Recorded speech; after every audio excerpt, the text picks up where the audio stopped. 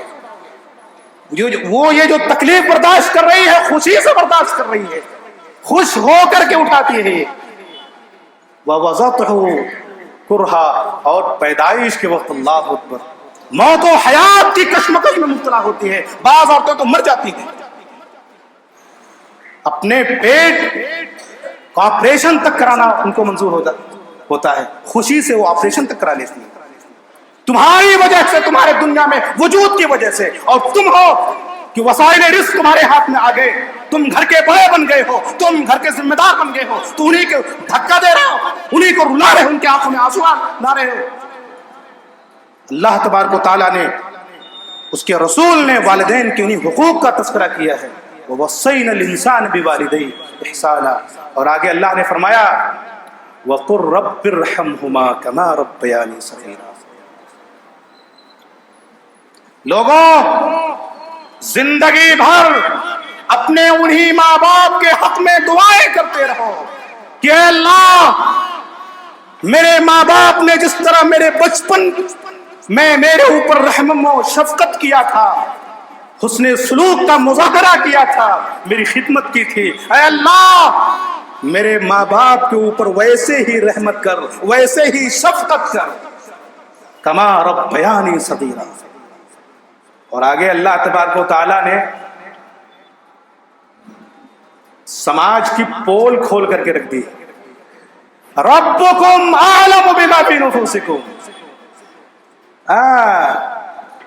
تمہارے دلوں میں کیا چل رہا ہے, یہ جو تم حسن سلوک کر رہے ہو یہ دکھاوے کا کر رہے ہو یا رحمت اور شفقت کی بنیاد پر, علی اساس الرحمہ القلبیہ, اس کی بنیاد پر کر رہے ہو؟